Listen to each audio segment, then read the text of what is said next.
Good evening, Bucknutters. Welcome into Bucknuts What We Learned Live following Ohio State's 52-21 win over visiting Wisconsin. Wow, what a performance from the Buckeyes. You get the feeling it could have been like worse than that if Ohio State wanted it to be. Goodness gracious. What a performance from the Buckeyes. I am Dave Biddle. Welcome to the show. We're going to hear from Bill Kurelic here in about 15 minutes with the latest on recruiting. It was a big recruiting day and night for the Buckeyes. We're going to hear from Patrick Murphy and Steve Hellwagon late in the show after post-game interviews. What a game from the Buckeyes. Could you ask for anything more than that? I mean, not that Wisconsin's a world beater, but they're a good team. Buckeyes were favored by 19. They just absolutely smoked them by 31. And again, it could have been worse than that. Loved what I saw of this Ohio State team, their speed, their physicality, the coaching. Cade Stover. We're going to get at everything that we learned about this game right after I retweet the show here. Could not be more pleased with what I saw tonight. Could not be more pleased. Ohio State, without their two starting corners, both starting corners out.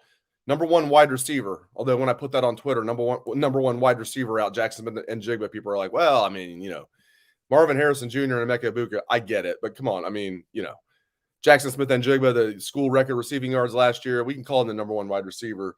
You're without both starting corners. You're without your number one wide receiver, and you blow out this Wisconsin team. Absolutely love it.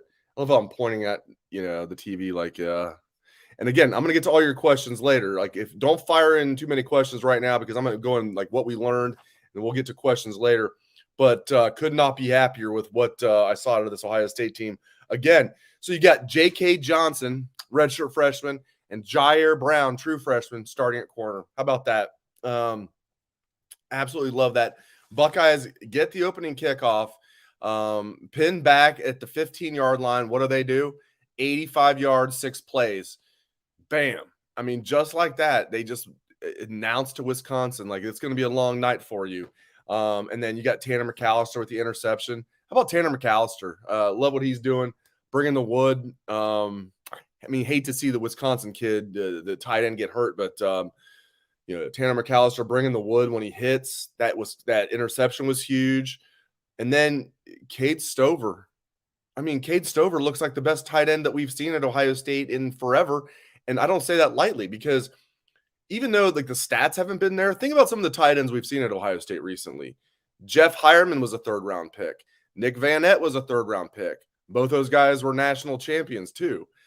Hireman and Vanette.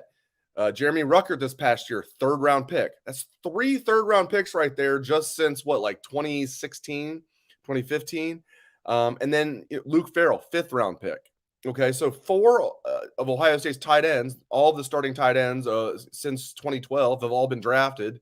3 in the 3rd round, 1 in the 5th round. Cade Stover looks like the best of that bunch. I love it. He's explosive. He's tough. Love everything about Cade Stover. So we learned that Cade Stover is a stud if we didn't already know that. How about Ryan Day? He just designed the heck out of this game. If you didn't already know Ryan Day was a wizard, you know now. And it's pick your poison with this Ohio State running back room. We learned, Mayan Williams, I don't know where you guys are at. I'm not going to pick between my kids here. I love Mayan and I love Trey. I love both of them. But, man, it's great to have both of them. Mayan Williams and Travion Henderson both going over 100 yards. You get Dallin Hayden in there late. Absolutely love that. This is a good Wisconsin team. They're not great. Good Wisconsin team. And the Buckeyes just blew them out of the stadium. It would have been a lot worse if they wanted it to be. So credit to Ohio State, their players, their coaches. We learned they came in here with bad intentions when we learned that they were ready to go. So credit to that. It was 28-0 before we knew it. 52-21 looks good enough, right? Don't forget, it was 28-0 before we knew it. 28-0. No Jackson Smith and Jigba, no Denzel Burke, no Cam Brown. 28-0 before you knew it. People saying ahead of time, Ohio State's maybe they'll be in trouble tonight.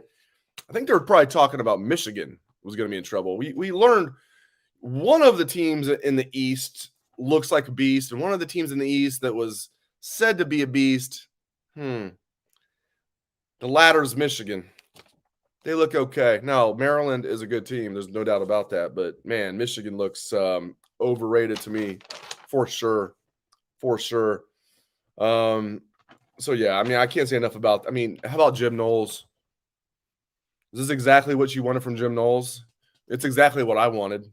It's exactly what I wanted. I didn't need that late touchdown from Braylon Allen, that little garbage touchdown against the backups. It was funny on Twitter. People were like, "Why are the starters still in there?" And then like Braylon Allen goes for that 75-yard touchdown. People are like, "Why are the backups in there?" I'm kind of saying that tongue in cheek, but it was good to see Ohio State take care of business like that against a very solid, tough Wisconsin team that I'm sure came in here thinking, listen, we haven't beat Ohio State, and they heard about this. Wisconsin did. Wisconsin had lost 8 straight games to Ohio State coming into this one, including some big games, Big Ten championship games, 59-0 in the 2014 Big Ten championship game. So they came in here fired up. Everybody talking about Jim Leonard, the defensive coordinator, and the Buckeyes just smoked them. Absolutely smoked them. So, I just couldn't be more impressed with what I saw out of there. Would have been good to just finish with maybe like a defensive touchdown instead of that long touchdown run for Wisconsin. But life is good when you win 52-21, and that doesn't even really tell us the tale of the story because it was actually worse than that. I mean, at one point it was 400-109 in total yards. 400 for Ohio State, 109 for Wisconsin in the second half in total yards. So, and I don't know. What do you guys think? I mean, Mayan Williams to me looks – I love both of them. I'm not going to go there, actually. Mayan Williams to me looks great. It's just pick your poison, isn't it? It's just pick your poison. Like, what do you want to do? What do you want to do? You want to try and stop Mayan? Okay, and we also have Travion Henderson, and we've got Cade Stover now as a tight end. Oh, and by the way, we've got great wide receivers, even with a future first-round pick and Jackson Smith and Jigba out. And what do you get? I mean, CJ Stroud, that last touchdown to Emeka Egbuka, there was no window there at all. No window. No window at all. CJ Stroud's like, yeah, there's enough of a window. I got it. I've never seen a more accurate quarterback. I said last week he's the most accurate quarterback in Ohio State history. I mean, he might be up there with some of the best, quarterbacks in history of football as far as accuracy. Love it. Absolutely. Absolutely love it. I think another thing we learned is the offensive line. Ohio State's offensive line deserves a lot of credit. Love what I'm seeing out of the offensive line. Luke Whippler is a dog at center. I love that he got, the first year starts out of his way last year, as a redshirt freshman. Maybe wasn't quite ready last year, although played solid. Man, now as a third-year sophomore, man, that guy is a really good center. Paris Johnson Jr., you can see why he is projected as the number 1 offensive lineman off the board. That guy is just stonewalling people. We've seen it now against Notre Dame with Foskey, and we've seen it with Wisconsin. Wisconsin has some dudes on defense. Wisconsin's offense is limited. Braylon Allen's a really good running back, but Wisconsin's defense has some dudes, and Paris Johnson Jr. was having none of it. I love this offensive line for Ohio State. So we learn off this offensive line is as advertised and maybe even better than we thought, and Justin Fry was a great hire. Great hire. Eric Montoya on YouTube saying the offensive line has come together. For sure. A lot of comments on the offensive line. Yeah. I really like what I'm seeing out of this offensive line. And I think the depth's actually pretty good too. Now, John on Facebook saying no pressure on the quarterback.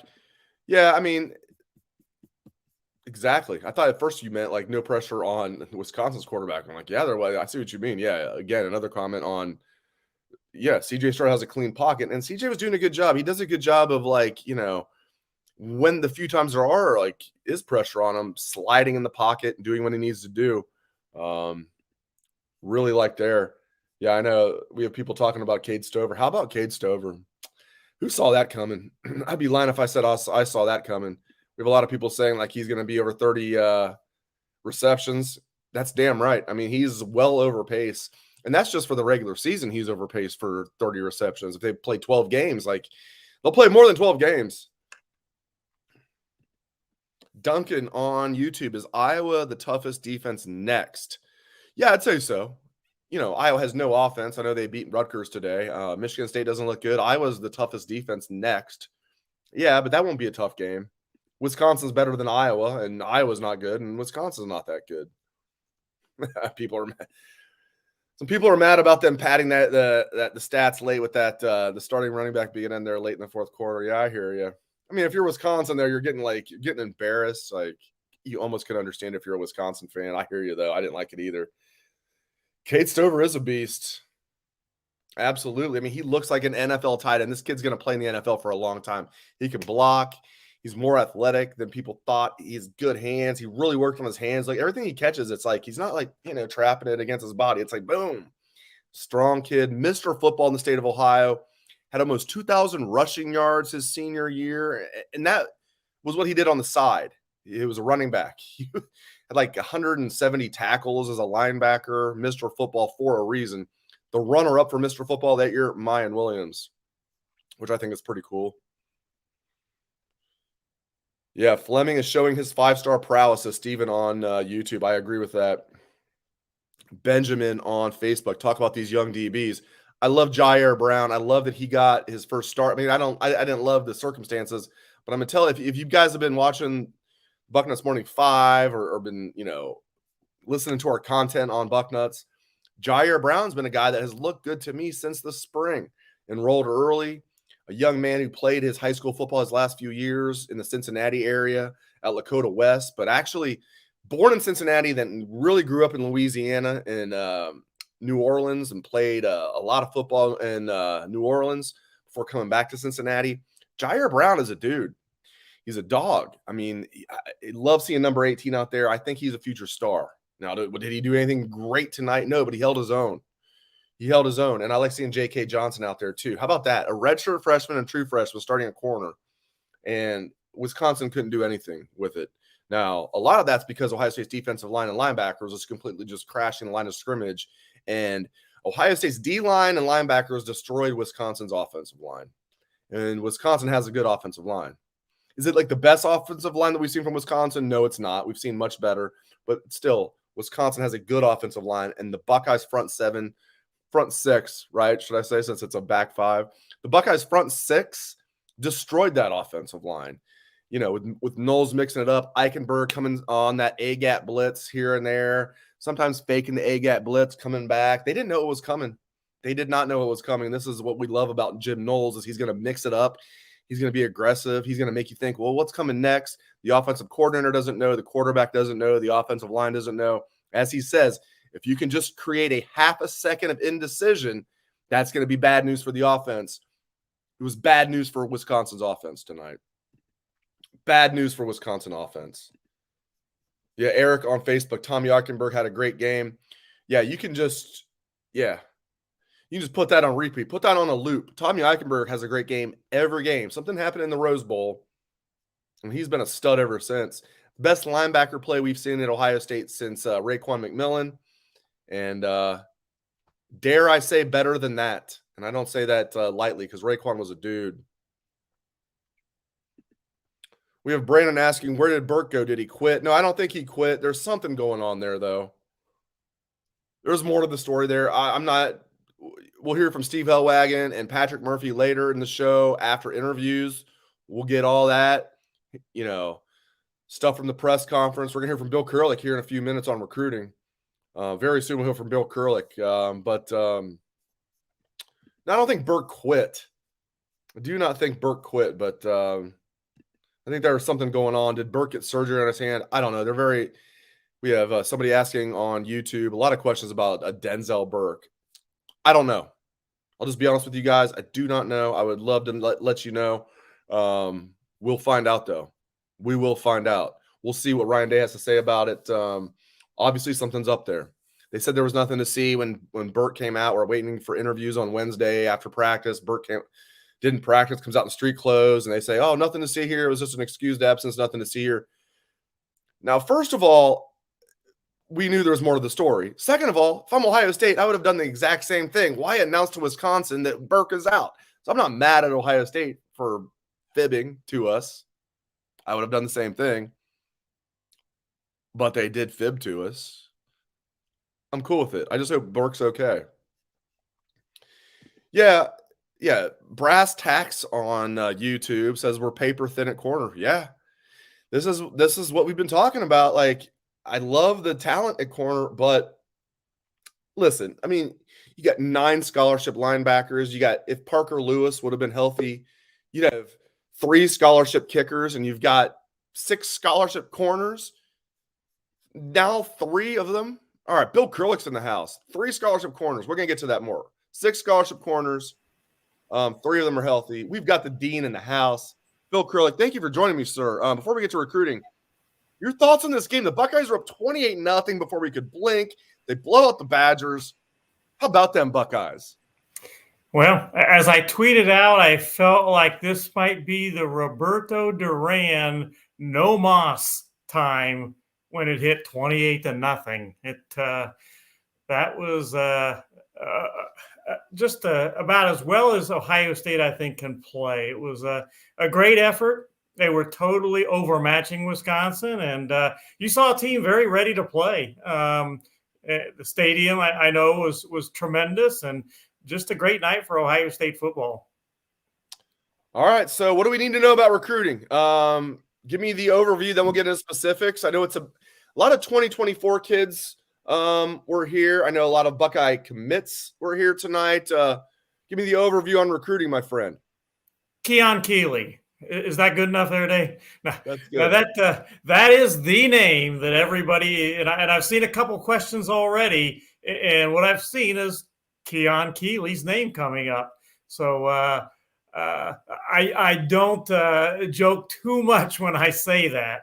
But now he was here in Columbus, and, you know, he is the number one guy to me left on the board. You've got 3 great defensive ends and maybe 1A, 1B, and so forth. Keon Keeley, Mateo Iangalea, and then, of course, Damon Wilson. But, you know, Keon Keeley is a guy that they targeted from day one to flip from Notre Dame. Step 1 was him decommitting from Notre Dame. He did that. Step 2 was getting him to make an official visit to Ohio State, which he did for the Notre Dame game. Step 3 came tonight for this game. And, you know, everybody had him as a lock to go to Alabama after he committed to Notre Dame. I didn't crystal ball him to Alabama because of this reason. I knew Ohio State was continuing to pursue him hard, and they are. And going into this visit, I said, I think Ohio State has pretty much drawn even or very close to even with Alabama for him. We'll see. He's still here, obviously. The visit's not over. He came from Florida. He's not getting on a plane in an hour and flying home. You know, I expect him to be back at Ohio State tomorrow. The kids that come here from distance usually do that. They come back to Ohio State the next morning, and we'll see what happens with that. But Ohio State is a big-time player in this battle, no question. Yeah, I think we only have about like 500 questions about him. So you're pretty confident that he's going to be a Buckeye, if you had to say? I don't know if I'd say that. I would say that Ohio State is absolutely right in the game. Some things that Ohio State has going for them, I should say, is that I think both as a football player, personality, culture-wise, everything, he is a great fit for Ohio State. And I think has seen now in 2 games what Jim Knowles does defensively. He likes to attack. What defensive end doesn't like to attack and rush the passer and do that type of thing? So I think he's seeing a lot of great things. Now, my one hesitation is that he still has, if he decides to take it, and right now, going into this weekend, it looked like he probably would take it. He's got an official visit to go to Alabama.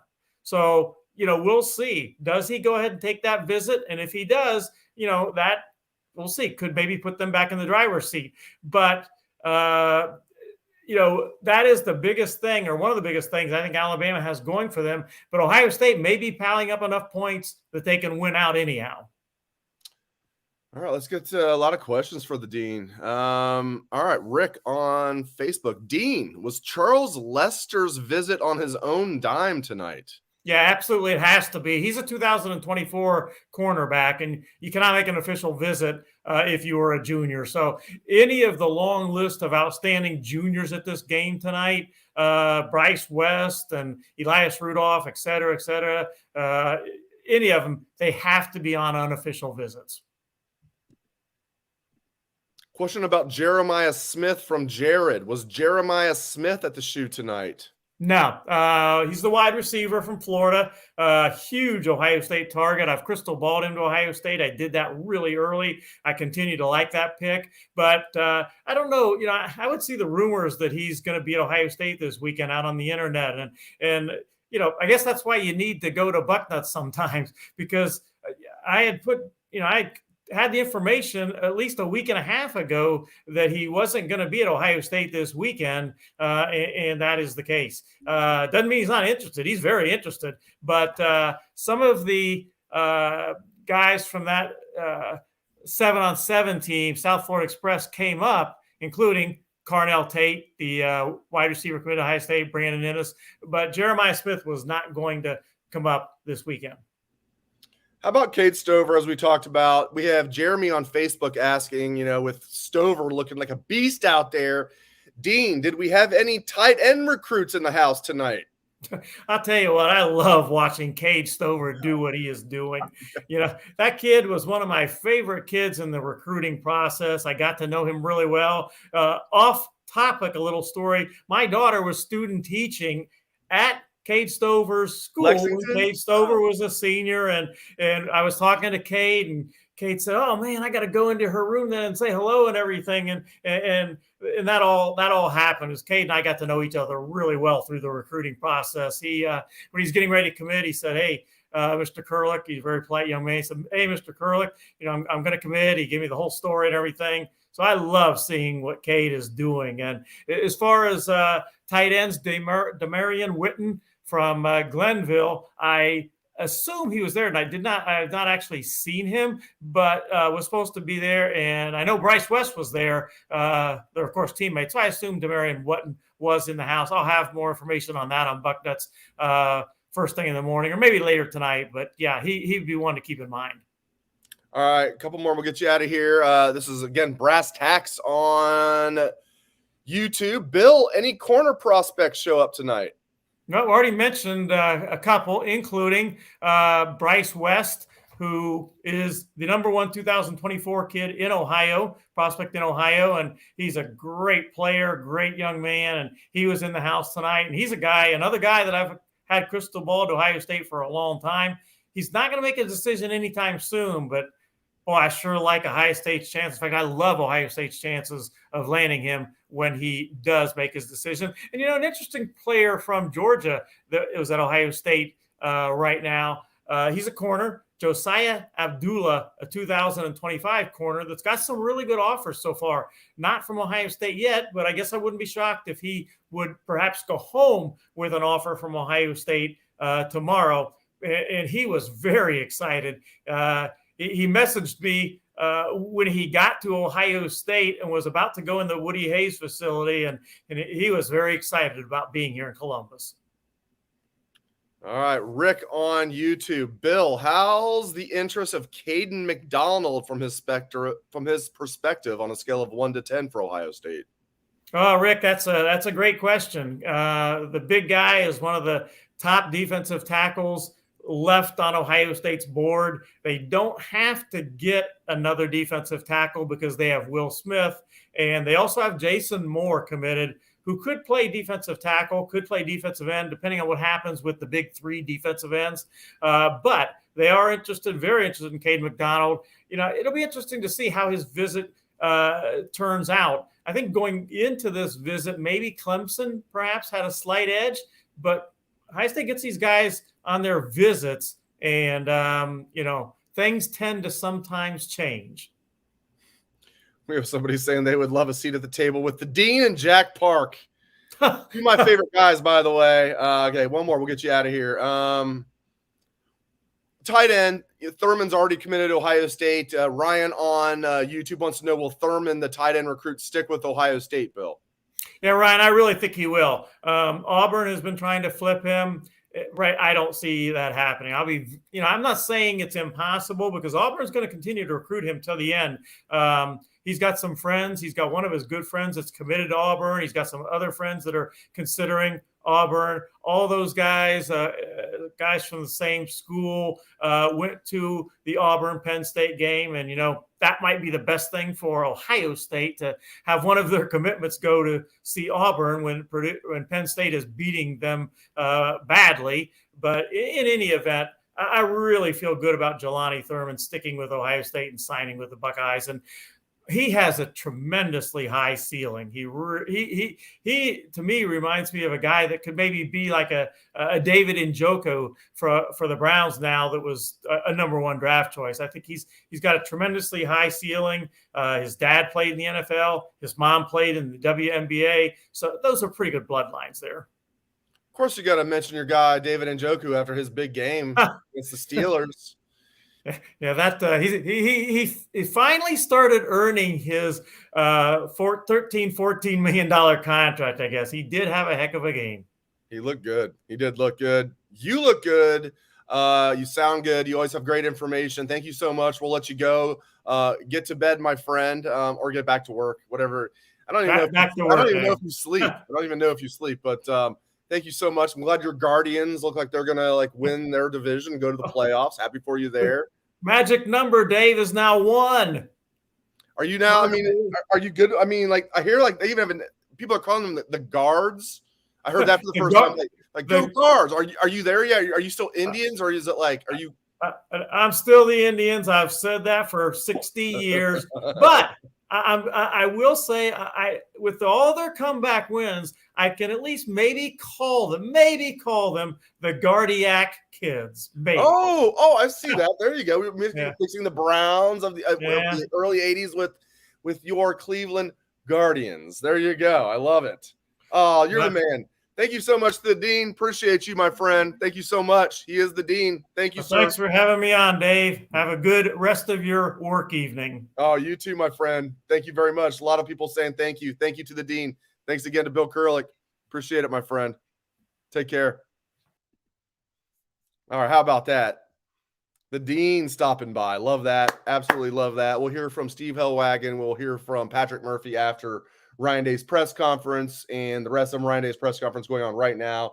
Ryan Day moves to 38-4 as the Buckeyes head coach. 38-4. Pretty good record if you can get it. Yeah, I know. I'm a big Bill Kurelic stan. Everybody giving Bill Kurelic props. Keep it coming. He's awesome. He's fantastic. He's a great man. He works his butt off. Can't say, and I'm serious. I'm not just saying this. Bill Kurelic's a great man, husband, father, obviously great at recruiting. Can't say enough about Bill Kurelic. He's just he is the man. I love all this. I love all you guys giving just flowers to the Dean. Right. And exactly. That's damn right. Eddie on Facebook. It doesn't get much better than the Dean. That's right. Michael, the Dean is the man. That's right. Okay, Rick has a question. Dave, did our boy Caden Curry get in? Yeah, he got in, but late. This is why, I'm glad now I'm gonna do the written version of what we learned after I rewatched the game. So I saw 92 in there late, but I don't think he played much when the game was on the line. Although the game wasn't on the line for very long, was it? But seriously, I mean, I did see Caden Curry in there, but not till pretty late in the game. All right, we have somebody saying this is Jimmy. Just remembering how Michigan bullied us last winter and just saw an undermanned Wisconsin team have the running back rush for almost 200. Okay. Yeah, he got how much of that almost 200 did he get after the game was decided? He got at least 75, and the Buckeyes had their third string out there. If you're worried about this defense, I don't know what to tell you. They are getting after it, and they're without their 2 starting corners. Okay. Anybody watch the Michigan Maryland game today? You still worried about Michigan? I'm not, especially coming here for the first time in 4 years. That's not going to go well for them. November 26th is happening. We're 2 months away now. It's happening. It's going to be a bad day for Michigan. It's going to be a bad day. It's going to be a bad day. The only reason Maryland lost that game, or at least that wasn't didn't go to overtime, is because the opening kickoff hit off the dude's face and went to Michigan for a touchdown. That was the deciding factor in the game. Maryland looked like the better team to me. Now, Ohio State has to go to Maryland too, but still, I'm not worried about Michigan. Ohio State plays their B game. They're going to beat anybody on their schedule. They don't even have to play their A game. Just don't play your C game. Don't play your D game. You play your B game. Buckeyes will go undefeated. Now, you can't play your B game in the playoffs. Then you got to play your A game. You can play your B game and go 13-0, including Minnesota in the Big Ten championship game. All right. Let's get to some questions here. So, what are the expectations for Brown and Hancock's return? So, I don't know about Cam Brown or Denzel Burke when they're going to be back. With Jordan Hancock, I think it's probably after the bye. So probably like week 8, game 7 is my guess, because Ryan Day referred to it as a significant injury in camp, and he is not practicing yet, but he's close to practicing. So let's say he gets back to practice this coming week, which is probably best case scenario. It's going to take him a few weeks to get acclimated, knock the rust off, get back to full go. So maybe, after the bye week at the earliest. My thing is just get him healthy. Like, I don't care how long it takes, just get him healthy. So I don't know about the corners. This is the thing. This is like people were saying like, oh, you guys are like bitching about like they only have like 6 scholarship corners. Well, yeah, that's bad roster management. Like, both things can be true. You can love Ryan Day. I love Ryan Day. Love him. You can love Ryan Day and also call a spade and say having 6 scholarship corners is roster mismanagement. You cannot only have 6 scholarship corners. You've got 3 scholarship kickers. If the USC kid would have been eligible, you got 9 scholarship linebackers. How do you only have 6 scholarship corners? Come on. And I didn't even want Eli Ricks. I'm not even talking about him. Forget about him. I know there's been a lot of talk about Eli Ricks. He's not even playing at Alabama. Forget about him. You're telling me they couldn't find another corner to come in here, or you couldn't talk Ryan Watson to staying? Like, to have 6 scholarship corners when you have 85 scholarships is roster mismanagement. And now you're down to 3. Well, thank God those 3 are healthy right now. I don't know if we saw Ryan Turner much tonight. Jire Brown, true freshman. J.K. Johnson, redshirt freshman, are your starting corners. Your top 3 corners are hurt right now. So it's not just like your top 3 corners are hurt. You only have 6 scholarship corners on the entire roster. I don't get it. And I love Ryan Day. But that, and it's not just him. It's, everybody who has anything to do with putting the roster together. Can't happen. Can't have 6 scholarship corners. Okay? Never seen that before in football.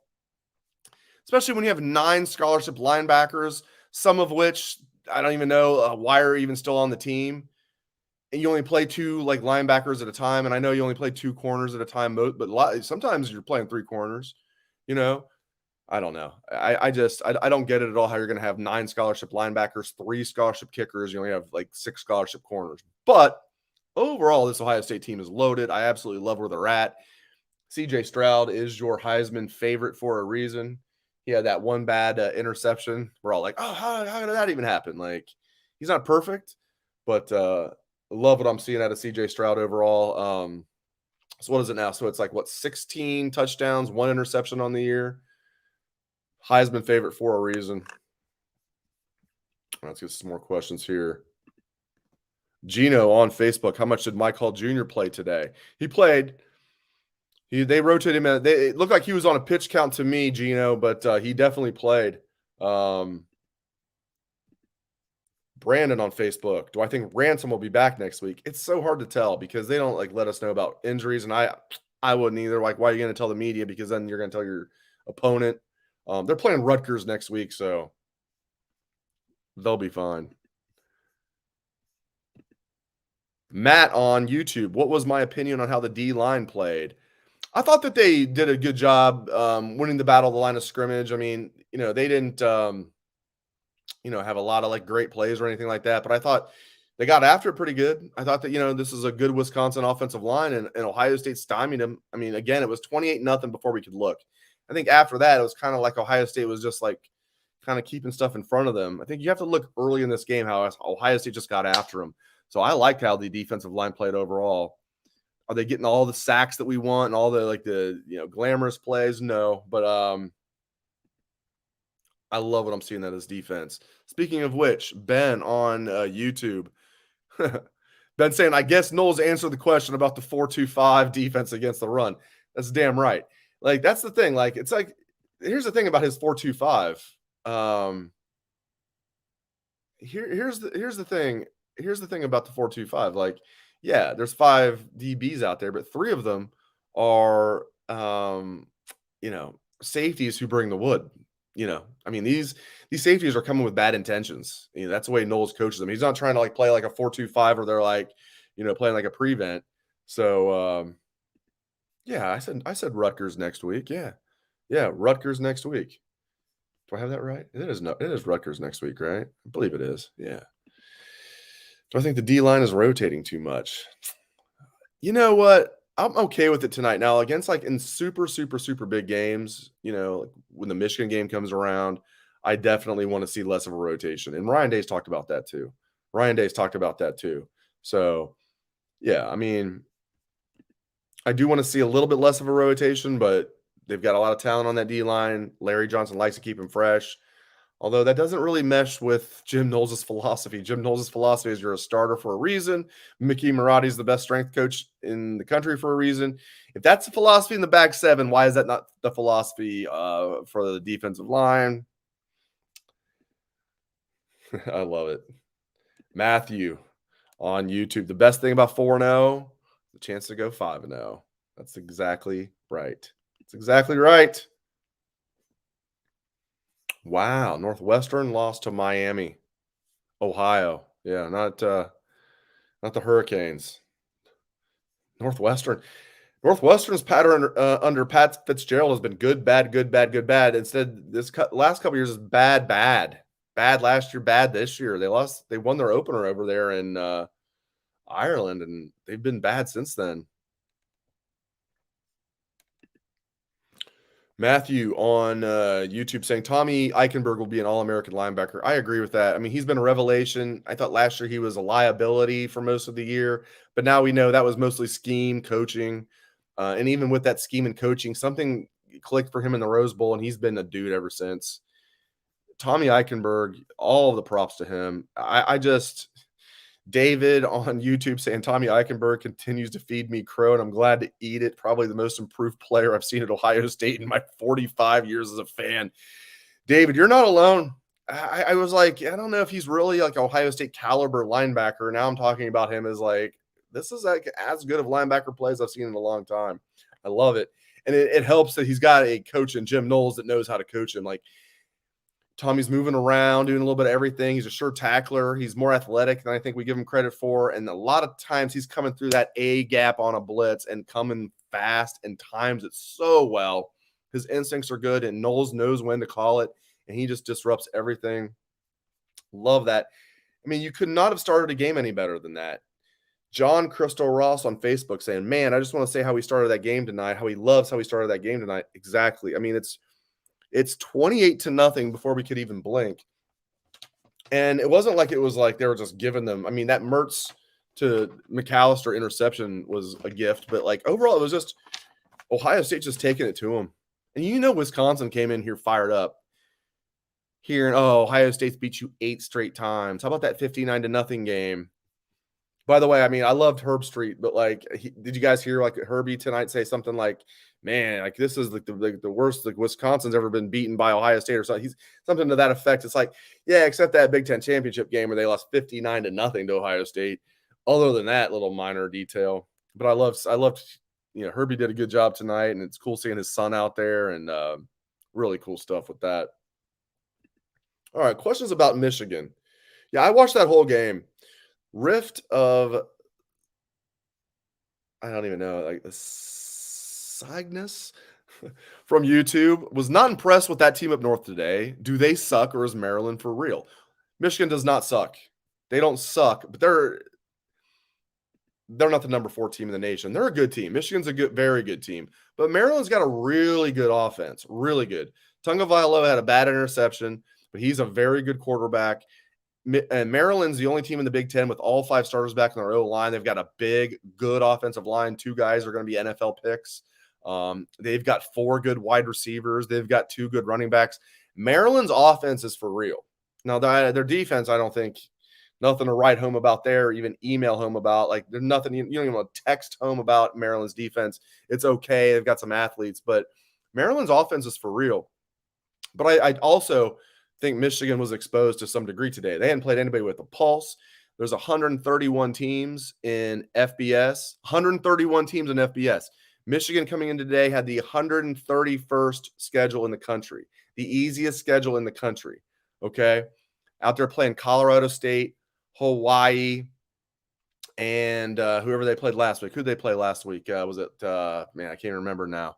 UConn.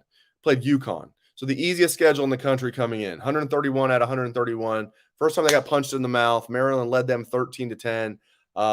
Michigan's a good team. Michigan does not suck.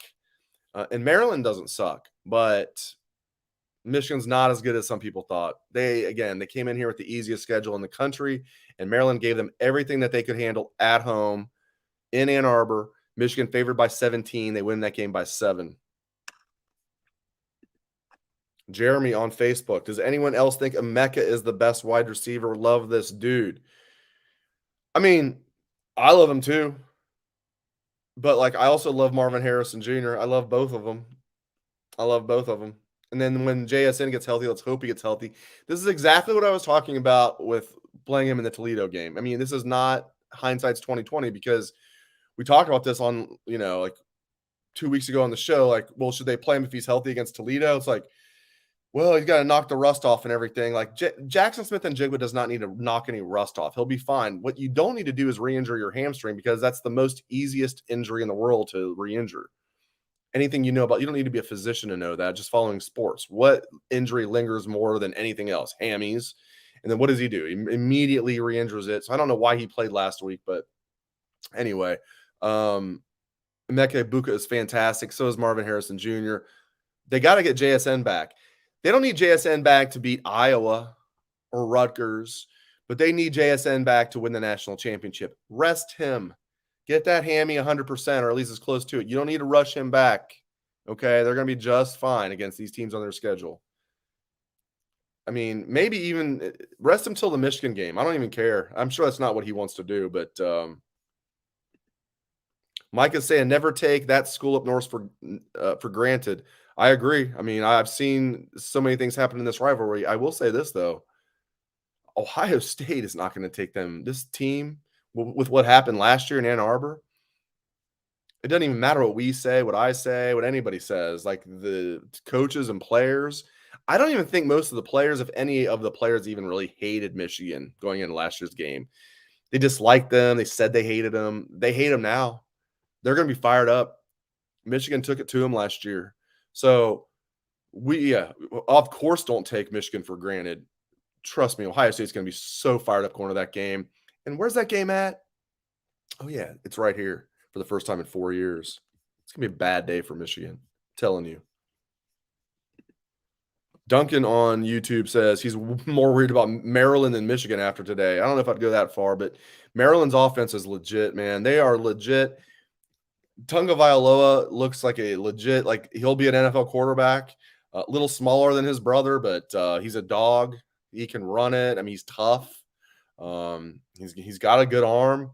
We've got 2 good running backs. I said a really good offensive line, 4 really good wide receivers. That's a really good offense, Maryland.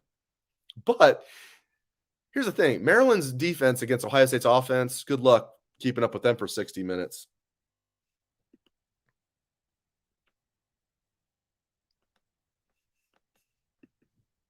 Steven on YouTube, did I see Michigan's secondary? The Buckeyes are going to dice them up. Yeah, I mean, I really like DJ Turner. They have a corner who I think is really good, Michigan. Other than that, not seeing anything I like out of that secondary. I mean, from an Ohio State perspective, I like everything I'm seeing other than DJ Turner. But, seriously, from, if you're just looking at it, if you're a Michigan fan, DJ Turner is a dude at corner for them. Other than that, I don't even know what they're doing in the secondary. Not impressed at all. Again, though, Maryland has a very good offense. You got to give them credit. We have a question from Matthew on YouTube. Is Mayan Williams gone after this year? I wouldn't be surprised. We've seen, first of all, he's a running back. Short shelf life. He can go pro for this year. I mean, people are going to be like, oh, come on, there's no way he will. Noah Brown went pro after his 3rd year, and Noah Brown's doing good things. 7th round pick by the Cowboys. unfortunately for my Bengals, tore it up last week. Jalen Marshall went pro after his third year, undrafted, but still went pro. So the point is mine going to go pro? I don't know. I think there's a good chance he will, especially if he keeps looking as good as he does. He looks really, really good. On Facebook, does Tommy Eichenberg reach 100 tackles this year? This is from Don on Facebook. So we had 19 coming in tonight after 3 games. Don, it probably depends on how many games they play. I'm going to go with yes. He'll be right around there. Ronnie Hickman had 100 last year in 13 games. I'm going to say yes. I'm going to say yes, he will have 100 tackles this year. I mean, Tommy Eichenberg is that dude. He's that dude. He really is. Yeah, we've got a lot of people talking about Fleming. We've talked about Fleming. Buckeyes fan up north.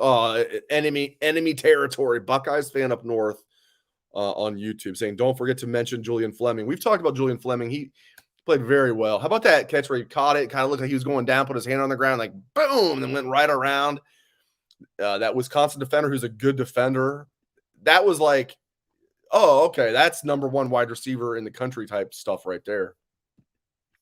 Good to see Julian Fleming making plays and good to see Julian Fleming healthy, especially with JSN banged up. They can more than get by with the wide receivers they have if they have like one guy down. What they can't have happen is like they've got 2 or 3 of their top guys down. You get Emeka Egbuka, Marvin Harrison, Julian Fleming, you're good to go.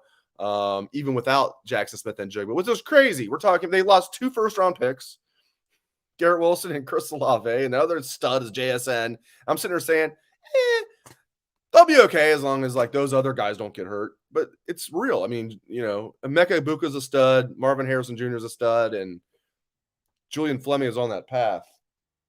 He looks like he's very close to stud status. So again, we're going to hear from Patrick Murphy and Steve Helbig as soon as interviews wrap up and they get a chance to hop on. Oh, Buckeyes. So, life is good again. 52-21, and it wasn't as close as the score indicates. It wasn't as close as Buckeyes win by 31. They're favored by 19, and it wasn't as close as the score indicates. So, love it. A lot of questions about the D-line is not getting to the quarterback enough. That's fair. A lot of people are saying that. We got Patrick Murphy live from the Horseshoe. Patrick Murphy, welcome into the show. What's up? How are you doing? Oh, I'm tired, but good. So, what did you think, man? What did you think coming into the game, and what were your thoughts when Ohio State jumps out 28-0 before you could blink? Yeah, I mean, that was the difference for me. I mean, if you go back and read the prediction I put in our roundtable, it was significantly less scoring because I thought Wisconsin would be able to run the ball some, like Notre Dame did, and kind of slow this game down and run some clock. And the Buckeyes just wouldn't have as many possessions. But then you come out, you score right away, you get the turnover, you score again. All of a sudden you're up 21-0. And I was like, this is not a good recipe for success for Wisconsin, obviously, because this isn't a team built to come back in a game like this. And, Ohio State, I don't want to say they let their foot off the gas, but I do think they let, it could have been a lot worse, I guess is what I'll say. So I was surprised by kind of how it played out early, and I think that set the tone. And when you can do that, and especially that first drive, the way that they did it, 3 passes, 3 runs, the passes and spreading them out, I think really opened up things for the running game to get going as well. And, I think it was a really balanced performance. We hear Ryan Day say that a lot, and they're not always balanced. But tonight I thought they really were, and it was a really effective offensive plan. All right, what are you hearing about, what did they say about, Denzel Burke, Cam Brown? Give me the update on those guys. I mean, first of all, Ohio State's down to, their 4th string, because Jordan Hancock would have been the 3rd string corner coming into the year. You're down to your 4th string corner and your 5th string corner starting tonight. J.K. Johnson, Jire Brown. What are you hearing about Denzel Burke and Cam Brown? Yeah, well, we got the same not long-term answer from Ryan Day. That seems to be the word he likes to use is long-term or not long-term. So, we'll see. I don't think he's lied to us about it yet, but it certainly hasn't been, an injury like Jackson's is one that's a little confusing when you keep saying not long-term and he's only played in really 1 game. But the corners, Denzel Burke did come out and warm up at the beginning before they put the pads on and everything. And he did have this big wrap on his hand. It kind of looks like a club. And so I thought he was going to play when he was initially out there. and just do it kind of one-handed as we've seen cornerbacks do before. But then when they came out for final warm-ups with the pads, he was not dressed. So that to me seems like something minor. I don't know if he had surgery on his hand. I heard somebody mention that. I don't know if that was thrown around out there, but he seems to be a guy who was questionable, and they decided just not to push through. Cam Brown, we obviously saw him leave last week's game with the injury. I imagine it's a carryover from that. Look, I have to take Ryan Day at his word because they're so secretive about these injuries. And so I have to think that, they think that these guys can come back. We'll obviously try and get more information, but it's trying to get information from like a locked safe about these injuries here and how we can report on them. So I wish they'd be more transparent with us. I don't see the harm, especially leading into a game, but it doesn't sound like anything's too serious right now. Well, that's good news. So Kate Stover. Yeah. My goodness gracious. Like we joke every year, this is going to be their Ohio State tight end catches 30 receptions. And no one made that joke coming into this year. And then it's going to happen this year unless he gets hurt. This dude's a beast. Yeah, he was on pace. I wrote about this week. He was on pace for 32 catches through 3 games. So, I think he probably continued right along with that and obviously got in the end zone tonight. It's funny because he wasn't a guy that they recruited to be a tight end. Even a Jeremy Ruckert and some of those guys that were wide receivers, they knew they coming in, they were going to play tight end. Kate Stover was recruited to play defense, and he has played defense for this team. He did it in the Rose Bowl, and now he's coming out here and looking like one of the best tight ends, at least statistically, that they've had, and he does it in the blocking game too. It's not like he's just a receiving tight end, but he's running great routes. He's getting open. He's catching touchdowns now, which is the one thing he hadn't done in his career. He didn't have a touchdown catch before tonight. Now he's got 2. So, yeah, it's pretty remarkable. This farm kid who, until this year, he talked about it last week. His heart wasn't in playing offense. He wanted to hit people. He wanted to be a linebacker. And finally this year, after that Rose Bowl, he kind of settled into it. He said the Notre Dame game was the first game where he felt like he was worn out and beat up the way he was when he played defense. And he could play defense as an offensive player and have that contact and whatnot. So I think the sky's the limit. And, if you're going to continue to have these nagging injuries, you've got a weapon in Cade Stover that no one really expected. So, I think this passing game just keeps finding ways to get it done, even when you do have guys out. All right. I hate to ask you to choose between your children. I know you don't actually have children, but who's the better running back on this team? Mayan Williams or Travion Henderson? Yeah, I don't think I can answer that because of your bold prediction and mine having 10 touchdowns. No, that's funny. We just that was a lot of the press conference that we were in and just how this works because we've seen it Ohio State before. You've got J.K. Dobbins, and Mike Weber, and they couldn't get that tandem to work one year. They tried it with Trey Sermon and Master Teague. That didn't work. So the fact that they figured out a way to get these two going, and they're both going, right? I mean, both over 100 yards tonight is impressive on the coaching staff, but more impressive on these players. And we just talked to Mayan Williams, and he's a man of very few words, but he did, I asked him multiple times about like why, in different ways, why this is working. And he just said, we're selfless. We don't care about the stats. And somebody else asked him, would it work as well if one of you wasn't as productive as the other one? He said, probably not. He admitted that. The fact that they're both good helps. I've avoided answering your question. Look, I still think Travion Henderson is the more talented running back, but I think Mayan Williams is producing in a big way these last 2 games. I mean, you go back to the Arkansas State game, he didn't have a great game, and Travion Henderson had a pretty good game, but I think that's what you can do with these two is either they're both going to get rolling or one's probably going to get rolling. And credit to this offensive line tonight, and I said this to Steve when we were up in the press box, they're opening holes now, and this is against a Big Ten team.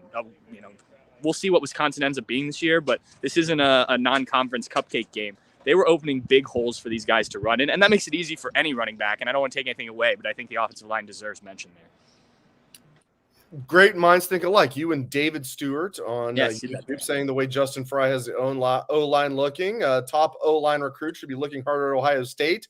I'm not going to ask you to talk about recruiting, but, that can't hurt. But this offensive line, as you mentioned, is playing really, really well, Patrick.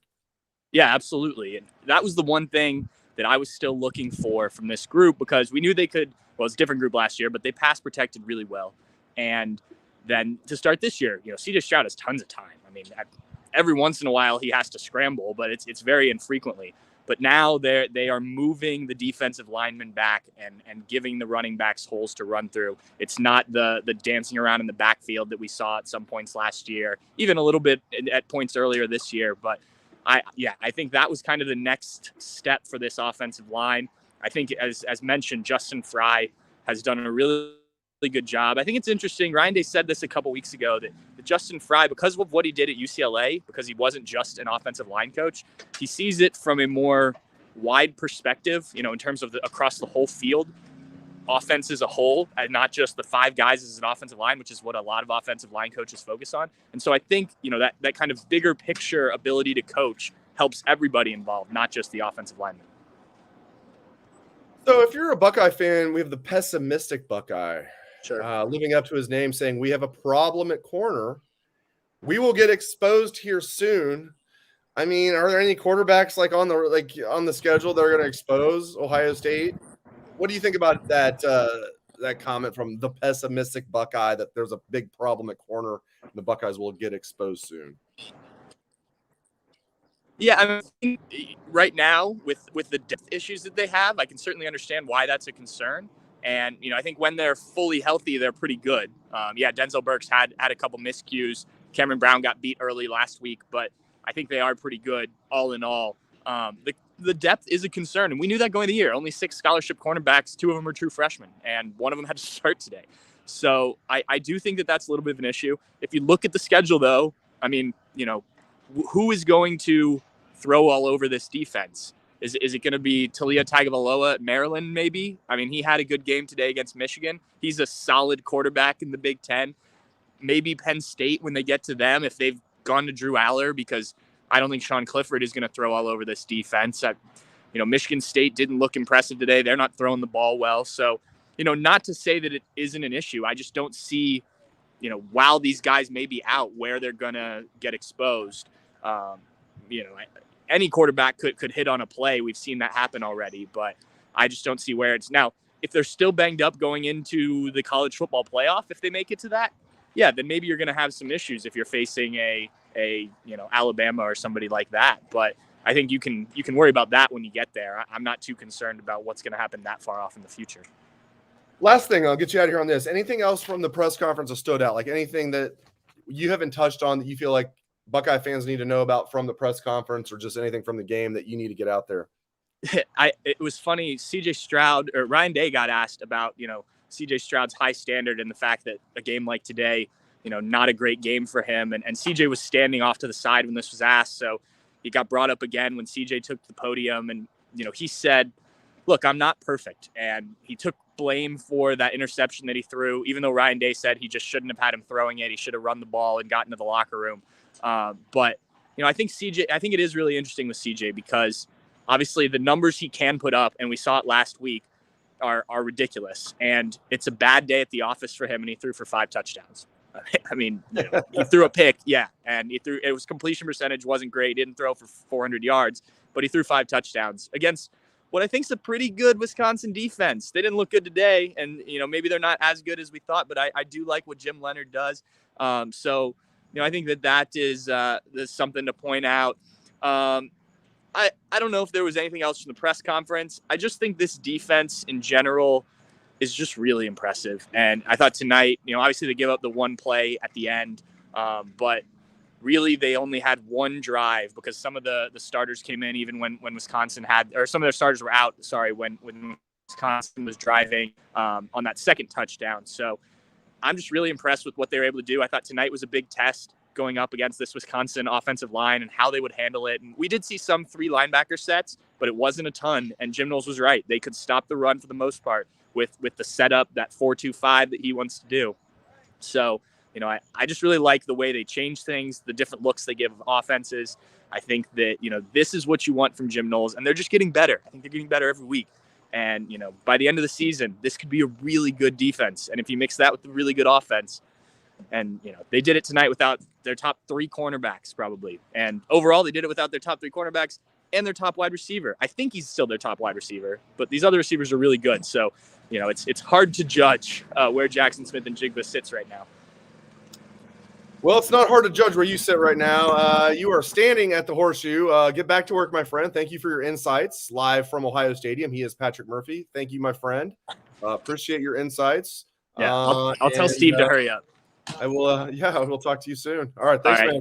Yep. Appreciate it. Take care. Patrick Murphy live from the Horseshoe. Gotta love that. We'll hear from Steve Hellwagon very shortly.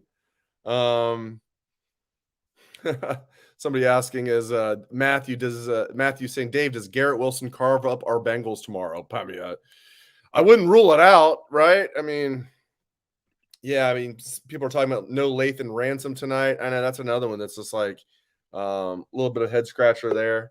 He's got to be banged up. Let's get Steve Hellwagon in here. Steve Hellwagon live from the Horseshoe. Steve, how are you doing? What do you think about this beatdown of Wisconsin? What do you think coming in? And were you surprised when the Buckeyes got up 28-0 before you could blink? Yeah, that was crazy, Dave. And as the touchdowns were mounting, I was sitting here and I was like, man, every play goes for 10, 12, 14, 18, 20, 33 yards. I mean, and so I started counting them up. And I think 13 of the first 23 plays Ohio State ran when they went ahead 28-0 were 10 yards or more. 13 of the first 23. And the ratio at one point was like 10 of the first 15. And then they cooled off. So it was nuts, man. They're picking up 10, 12, 15 yards a play on what's supposed to be a pretty good Wisconsin defense. It was like they didn't even show up. And I don't know, talked to one of their reporters at halftime, and he's like, this is going to kill any interest in the rest of the season for Wisconsin because they got racked around pretty good in this one. I mean, they were never in this. I mean, they were never in this game. Ohio State scores a touchdown to start, and then I think they threw a pick like right after that, and Ohio State's got the ball at the 20-yard line. I mean, going in. So in the plays that were made, the throwback to Cade Stover was amazing. C.J. Stroud threaded one between two defenders to Emeka Egbuka for a touchdown. That was amazing. Stover hurdled a defender on the one touchdown. That was amazing. So, and then you have two running backs go for over 100 yards, Dave. I mean, that's what you call – I mean, we thought they were hitting on all cylinders last week against Toledo. What was a MAC team? Well, they did it tonight against what's supposed to be one of the top 2 or 3 defenses in the Big Ten, and they just laid waste to them. I mean, it was over early. I mean, if it was a fight, they would have stopped it, TKO, a minute into the first round TKO at Michael Spinks and Mike Tyson from many thousand years ago. Over and out. On the mat, trying to get up and flopping around like a dead fish out of water. Over and out. I mean, man, it doesn't matter who's not playing either, Dave. It doesn't matter. It doesn't matter. Jackson Smith-Njigba not here. No show for 4 games. No problem. Top offense in college football regardless. Let's see. No starting corners. Neither starting corner played in this game. Brown or Burke. Didn't matter. Did not matter. Jair Brown went in there and looked like he played. He hadn't even hardly played this year. I mean, it's nuts. J.K. Johnson did a great job. I don't know. I honestly, there's so much to be excited about with this team and this program that you just sit back. Tommy Eichenberg, he wasn't all Big Ten tonight, Dave. He was all American tonight. I mean, he was living in their freaking backfield, and he even made the little cat thing at the camera the one time after he got in there for the tackle for loss. I mean, that's when the guy's feeling it. When this guy, who doesn't say 2 words to anybody, is posing for the cameras, that's he's feeling it at that point. He's reading his keys, coming off, and defensive line's doing a great job keeping people off of him. We wondered, how are they going to contain this great running game by Wisconsin? No problem, buddy. No problem at all. So I can't say enough about this. This was impressive. Wisconsin, not only did they lose the game, Clay Cundiff, one of their best players, the tight end, who knows what his situation's going to be. He was in a boot on the sideline, crutches. That didn't look good. Yeah. Didn't look good. So to Jimmy Rustler's asking about the defensive end pass rush. Who cares? Yeah, we have a lot of people asking about that. Get into that. cares? We've got people thinking I'm like overlooking it. Like I was going to get to it. So we've got a few people asking about. We got Jimmy. We got somebody else who's asked like 50 questions about it. What do you? I thought the defensive line like won the line of scrimmage, and that's why the linebackers were able to clean up stuff. I mean, Wisconsin wasn't able to do anything for like most of the game. I know people are frustrated with the lack of sacks and stuff. Like, what are you seeing from the DNs? Well, I see a lot of effort and I see a lot of pressure. Mertz was not comfortable. I didn't feel he ended up 11 to 22. It wasn't like he carved him apart or anything. So I don't worry about that, Dave. They didn't do anything passing the football in this game. They didn't do hardly anything. I mean, in the first half, they had the one drive for like 768 yards or something. It was like 10 plays for 68 yards. They ran 15 more plays for a total of 24 yards. Their offense didn't do jack. You can say They didn't do nothing. You can say it. You can say it. Nah, they didn't do jack shit. You could come at me some other week worrying about defensive pressure. It's Sunday morning, man. It's Sunday morning, yeah. I got to go to church. Our church is celebrating 125th anniversay tomorrow, so I have to go to church, and I need to church and ask forgiveness. Ask forgiveness, saying shit on. And then I have to worship at the altar of the Jets and the Bengals at 1:00. I need all my Bengals friends to get a win finally, including Dave Biddle. But I'm not worried about it. Not worried about it at all. They're playing great football. They're playing great football. This defense, they slammed Wisconsin's head in the car door. I mean, it was ugly. It was ugly. Listen, let's not get into don't tase me, bro. Like, come on. Let's not get into that. So like injury wise, what are you hearing about? What are you hearing about our guys, man? Denzel Burke, Cam Brown, Lathan Ransom. Like what's going on with our dudes? Give me some updates. Well, Burke was out here with some type of wrap around his hand and couldn't play. Like he had a club on his hand. I wasn't even dressed, I guess. So I don't know if that's a broken wrist or a hand or a sprain or whatever that is, but he could not play. No idea what's up with Brown, although I don't think Brown's a long-term thing, according to coach. And Jackson Smith-Njigba, I mean, sorry to see that this, the season's kind of going right on by him, and it's unfortunate. They're hoping to get him back for practice on Tuesday and maybe see him next week against Rutgers. This was maybe a case where they were pound foolish putting him out there last week against Toledo, hoping to get him in a groove, and then he didn't get to play against Wisconsin, but it didn't matter. It didn't matter when you got Harrison and Abuka and Stover and Julian Fleming. My goodness, what a touchdown that was. Dave, I don't even know what to say. I expected Ohio State to win. I picked it 41-20, which is a 21-point win, and they far outlasted that. It ended up 52-21, 31-point game, and it wasn't even that close. It wasn't even 31-point close. So I don't even know what to say. This Big Ten, it's going to be ugly. Rutgers, they're terrible. Michigan State's terrible. Those are the next two games. Iowa's terrible. Good Lord. So much for this tough schedule. Notre Dame won at North Carolina today. Ching, ching, ching, ching, ching, ching, ching, ching, ching. Wow. I picked North Carolina. The gift that keeps on giving. So, hey, Notre Dame, so Marcus Freeman's going to keep his job. They were going to keep him anyway for another year. I don't know about Tommy Rees, but all right, let's get you out of here. The guy from Auburn. The guy from Auburn staring down a 25-yard field goal that gets shanked on the last play of regulation. They would have fired him.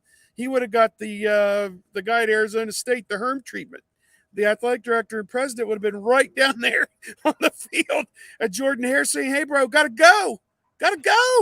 And pull it. Brian, they were trying to fire him during the offseason. The boosters were, and they gave him like a little bit of lifeline. And he's like, "No, okay. You get your ass beat by Penn State 41-12, like Missouri, at Auburn, like, oh boy." Missouri, the MAC team gave, was it Central Michigan gave Penn State a better game in Happy Valley than Auburn did at Auburn. Not good. All right, let's Oklahoma get here with out. this. It's like picking my between line- your kids. But we've My had line like a on lot of, Texas. My line on Texas. You can't get to 5 losses until you get your second loss. So the road to 5 losses goes right through the second loss. oh my God. Yeah, you can listen. The best thing about having 2 losses is getting your 3rd loss, and then you're on your way to 5 losses. All right, so we've had a lot of Oklahoma's going to loss. smoke them. We had a lot of, now again, this is like picking between your children. You have children. I have children too. We don't like picking between our children. Who's the better back, Mayan Williams or Travion Henderson, Steve? God. Man, I love them both. You got to love them both at this point. And you know what?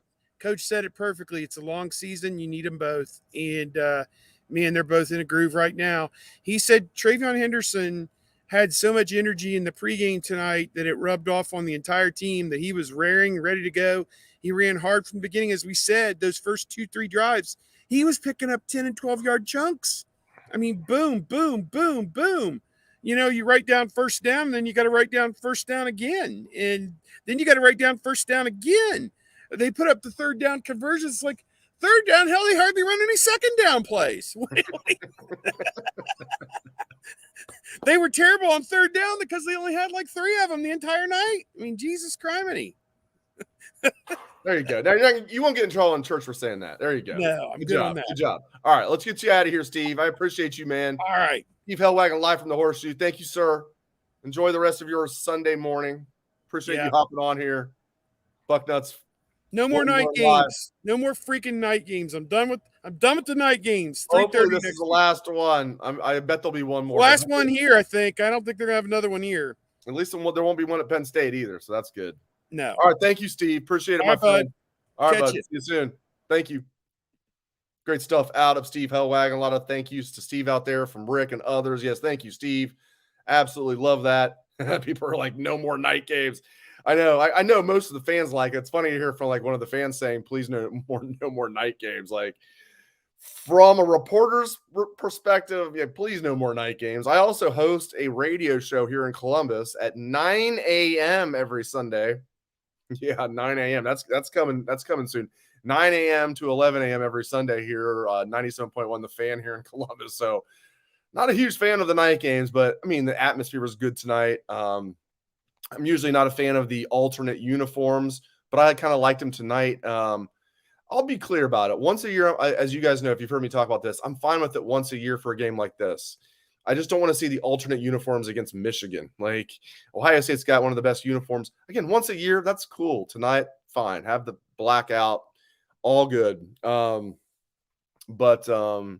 Yeah, most of the time, I love the noon games. Ryan Day even talked about that this week. He was asked about it. Of course, he's not going to say he doesn't like night games. He's like, the schedule is what it is. But he said, man, night games makes for a long day. He's like, those noon games, kind of like those. You're home by 4:30. You get the rest of the day ahead of you. Yeah. Tell you what, give me those W's. That's all I care about. Give me those W's. So we have Jimmy saying they can see them moving the Maryland game tonight. Not in November in the Big Ten. They're not going to move that game. That's the second to last Saturday of November. There's no way that's going to be a night game. No way. No way. You can. I think it's been misreported that you can't have a night game in November in the Big Ten. You can, but the road team has to sign off on it. There's no way Ohio State's going to sign off on going to Maryland for a road night game with the Michigan game the following week at noon. No way. And I don't even know at that point if it's even up to the visiting team. I don't think you can even do it like the second. I think you can do it like the first week. I think it's like up for negotiation. But once you get into like late November, there's no night games. 3:30 would be the latest that would be. So maybe we are done with night games. Penn State's like a night game every year at Penn State, except this year. It's either going to be noon or 3:30. We'll find out. Yeah, I agree with this. We have somebody saying the recruits like night games. I agree with that, which is why you need some, right? They've had 3 That's good. And then the Michigan game is going to be a huge recruiting weekend. That's a noon game. That's good enough. So they've had 3 home night games. I think that's good. I'm not saying you don't need night games. I think 3, especially 3 out of the first 4 is a lot. So we'll see. All right, let's wrap this up. It is really late. I don't even know how many of you guys are still even in here. Wow, it looks like we've got a lot of people still in here. You guys are awesome. You guys are awesome. If you missed the live broadcast, if you're just tuning in, you can watch the entire replay. We had Bill Kurelic on recruiting 15 minutes into the show. We had Patrick Murphy live from the Horseshoe. We had Steve Hellwagon live from the Horseshoe. We've had great questions and comments. And Neil on YouTube is asking, was that Kirk and Chris's last primetime game at the Horseshoe? Man, I didn't even think about that. It probably was. Probably was with ABC and ESPN losing that that contract. Yeah, it could be. Hey, I really appreciate the comments. Josh, Crystal Ross, saying that they love the show. Appreciate you guys. Mitchell saying love the show. Listen, I love you guys for tuning in. Like, you guys, this is awesome. It's like middle of the night. You guys are sitting here like listening to me talk Buckeye football. Love you guys. And what a fun Buckeye team to talk about.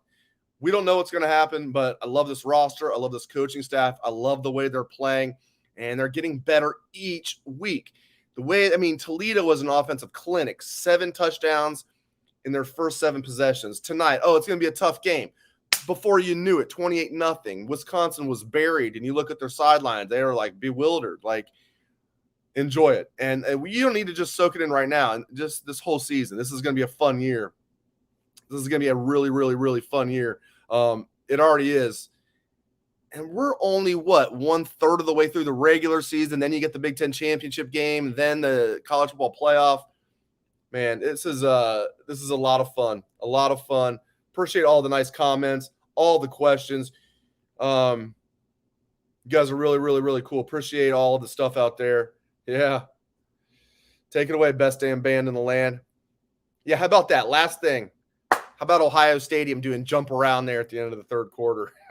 Rubbing it in a little bit there. Let's do jump around. Get out your seat and jump around. Yeah, they got Wisconsin got served like John McEnroe. All right, we will leave it on that. Thank you very much to everyone for tuning in the show. You guys are awesome.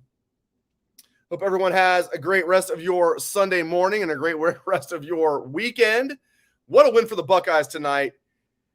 52-21 over Wisconsin, and it wasn't even that close. It was, felt like it was much worse than that. Wisconsin got a late touchdown to kind of make it look a little better than what it was, but still 52-21. Buckeyes are looking great on both sides of the ball, even with them being banged up. So kudos to the Buckeyes. Kudos to all of you. Thank you so much for tuning in to Bucknuts, What We Learned Live. I will do a written version of what we learned for VIP subscribers on Bucknuts on Monday after I rewatch the game. Again, thank you so much to all of you. Thank you to Bill Kurelic. Thank you to Patrick Murphy. Thank you to Steve Hellwagon for their insights. Great stuff from all of them. And again, thank you so much to all of you. Can't thank you enough. Go Bucks.